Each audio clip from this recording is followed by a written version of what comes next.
तो नमस्कार मित्रों, शिक्षा विभाग के लिए एक बहुत बड़ी न्यूज़ है। यद्यपि इस खबर की सूक्ष्म जानकारी आप लोगों तक पहुंच चुकी है, फिर भी मैं इसको बताना ज़रूरी समझता हूं।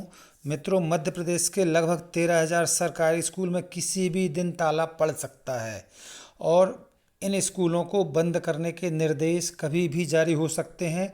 मध्य प्रदेश सरकार इस निर्णय में अंतिम स्थिति पर है, अर्थात इन स्कूलों को बंद करने का निर्णय लगभग ले लिया गया है।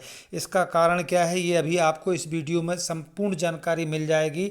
और इन 13,000 स्कूलों का क्या होगा, यहाँ के शिक्षकों का क्या होगा, इन बच्चों का क्या होगा, ये भी जानकारी आपको इस वीडियो में मिलेगी। किंतु आपसे मेरा अनुरोध है कि आप पूरे वीडियो में मेरे साथ बने रहें।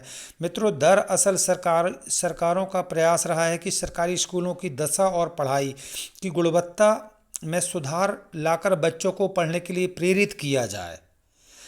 इस प्रेरित करने के लिए बच्चों को शिक्षा प्रदान करने के लिए मध्याह्न भोजन व्यवस्था शुरू करने की गई। किंतु मध्याह्न भोजन व्यवस्था शुरू करने के बाद भी बच्चों की संख्या में ज़्यादा इजाफा नहीं हुआ। थोड़ी बहुत जो संख्या बढ़ी भी तो वो यह थी कि बच्चे यहाँ पढ़ने के बजाय सिर्फ मध्याह्न भोजन के लिए भी स्कूल आने लगे। मध्याह्न भोजन के लिए स्कूल आने लगे, लेकिन शिक्षा ग्रहण करने के नाम पर बच्चों में कोई खास परिवर्तन नहीं हुआ है।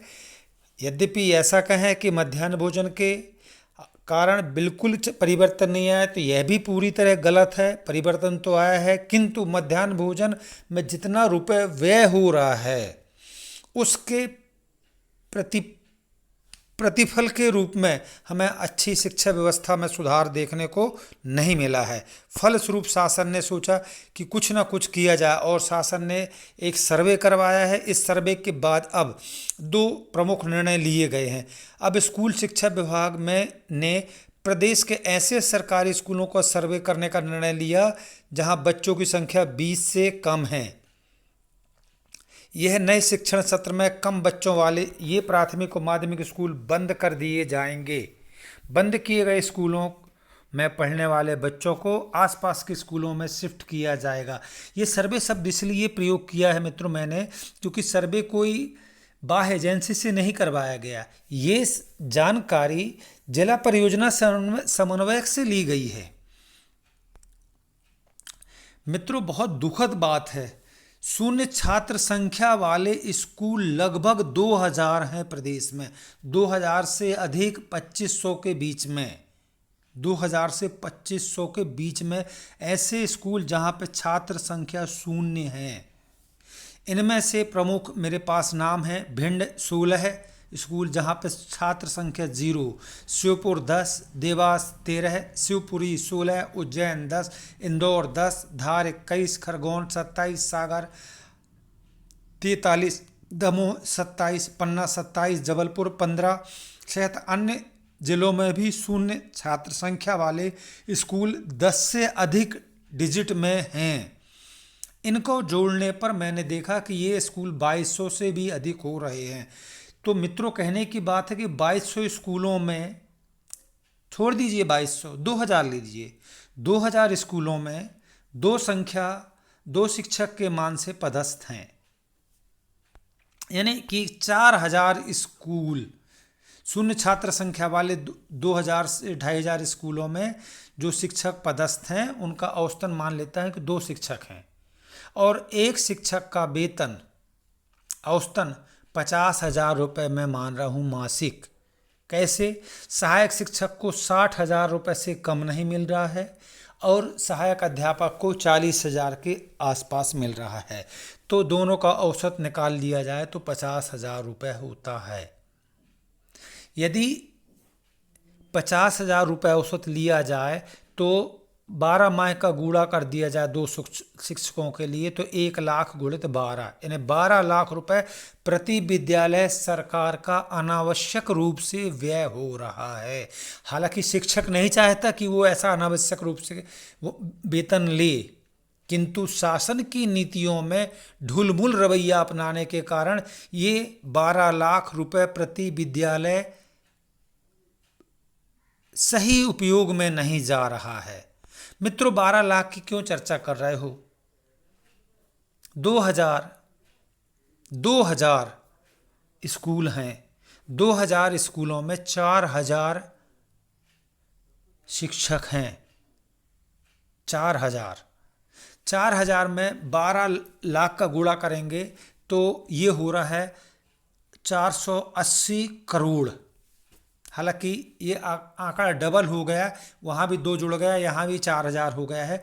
तो 480 करोड़ का आधा कर दे तो 240 करोड़ रुपए प्रति वर्ष अनावश्यक इन विद्यालयों में खर्च हो रहा है। 280 करोड़ रुपए। यदि शासन एक ट्यूटर लगाती तो शायद 100 करोड़ रुपए में इन बच्चों को पढ़ाया जा सकता था, जो 2000 स्कूलों में छात्र संख्या है। 100 करोड़ में पढ़ाया जा सकता था, तो यहाँ 280 करोड़ रुपए अनावश्यक बर्बाद हो रहे हैं शासन के। शासन ने इतना ही नहीं, इस बिंदु पर भी विचार किया कि जहाँ पर अधिक छात्र संख्या है वहाँ अतिथि शिक्षक रखे गए हैं और उनको भी वेतन देना पड़ रहा है। तो यहाँ कम छात्र संख्या के कारण वेतन अनावश्यक व्यय हो रहा है और वहाँ अधिक छात्र संख्या के कारण अतिथि शिक्षकों में व्यय हो रहा है। यानी शासन को डबल चोट पड़ रही है। फलस्वरूप शासन ने कहा अब निर्णय लेना अनिवार्य है। शासन का एक मोटा मोटा एवरेज गणित आया है कि इन विद्यालयों में जो व्यय हो रहा है और अतिथि शिक्षक के वेतन में व्यय हो रहा है वो लगभग 800 करोड़ रुपए प्रति वर्ष है। इस 800 करोड़ रुपए जो व्यय हो रहा है विद्यालयों में, तो शासन की ढुलमुल नीति के कारण हो रहा है। हमारे शिक्षक अपने आप को खुद इन विद्यालयों में असुरक्षित और काम के अभाव में निष्क्रिय मान रहे हैं। वो खुद चाहते हैं कि उनका पदांकन अच्छे विद्यालय में हो जाए जहाँ पर छात्र संख्या है। फलस्वरूप इन विद्यालयों को आसपास मर्ज करने का निर्णय लिया है। वैसे तो मित्रों बात की जाए तो शासन के नियमानुसार प्राथमिक शाला में 40 बच्चे होना अनिवार्य है। फिर भी अभी इस चरण में केवल 20 या 20 से कम छात्र संख्या वाले विद्यालयों को ही मर्ज किया जा रहा है और माध्यमिक विद्यालय में न्यूनतम 20 विद्यार्थी होना जरूरी है। ऐसी मिडिल में भी स्थिति आ चुकी है जहां पर दर्ज संख्या 20 से कम है।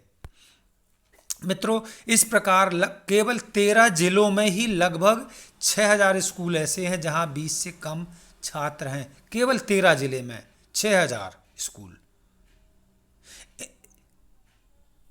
यदि पूरे मध्य प्रदेश के 51 जिलों को जोड़ दिया जाए तो यह स्कूलों की संख्या 13,000 पहुंचती है। 13,000 स्कूल जहां पर 20 से कम छात्र हैं। और यदि ये मान लिया जाए कि यहाँ प्रत्येक विद्यालय में 2 शिक्षक हैं तो 13 दूनी 26,000 शिक्षकों का सही उपयोग शासन नहीं करवा पा रही है। 26,000 शिक्षकों का और 24,000 की या 24 से 30,000 की नई भर्ती होने जा रही है। मित्रों, मुझे तो बहुत भय लग रहा है कि नई भर्ती के बाद ये हमारे पुराने शिक्षक कहीं अतिशेषों में न आ जाएं। ये जो मैंने बताया आपको 13 जिले जो खतरनाक डेंजर जोन में हैं। देवास में 300 विद्यालय ऐसे हैं जहां 20 से कम छात्र हैं। बड़वानी में 326 स्कूल हैं। नरसिंहपुर में 341 स्कूल हैं जहां 20 से कम छात्र संख्या है। बालाघाट में 360, खरगोन में 365 और विदिशा में 368। इसी प्रकार राजगढ़ में 429 स्कूल हैं। रीवा में 493, पूरे 500 स्कूल लगभग हैं जहां 20 से कम छात्र संख्या है। यानी इस रीवा में अकेले ही 500 स्कूल, यानी 2 शिक्षक मान ले तो 1000 शिक्षक बिना बच्चों के अपनी नौकरी बिता रहे हैं। मंडला में 513, छिंदवाड़ा में 518, सिवनी में 550 और सतना में तो हद हो गई 600 के ऊपर शिक्षक विद्यालय ऐसे हैं जहां पर 20 से कम छात्र संख्या है। यानी 1200 शिक्षक यहां पर बेरोजगारी के रूप में वेतन ले रहे हैं पर काम नहीं कर पा रहे हैं। मित्रों, अब स्कूल शिक्षा विभाग ने इन स्कूलों को तत्काल मर्ज करने का निर्णय लिया है, जहां पर छात्र संख्या 20 से कम है। इस नए शिक्षण सत्र में ही इन स्कूलों को बंद कर दिया जाएगा और आसपास के विद्यालयों में इन बच्चों को शिफ्ट किया जाएगा।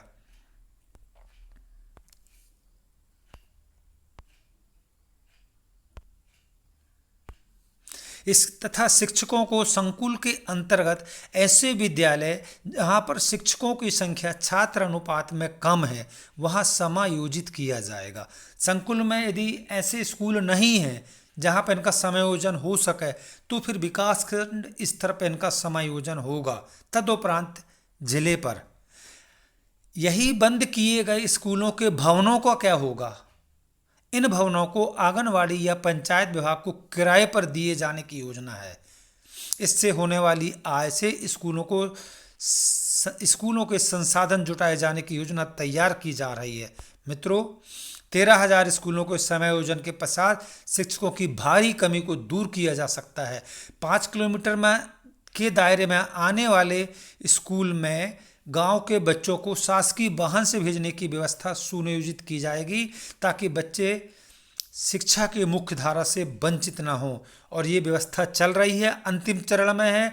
इन 13,000 स्कूलों का आदेश कभी भी हो सकते हैं। मित्रों, आपसे हमारा अनुरोध है, आपके इस चैनल को, अपने चैनल को वन स्टेप लर्निंग को सब्सक्राइब करें। प्लीज़ इसको फॉरवर्ड करें, लाइक करें। थैंक यू दोस्तों, धन्यवाद, नमस्कार।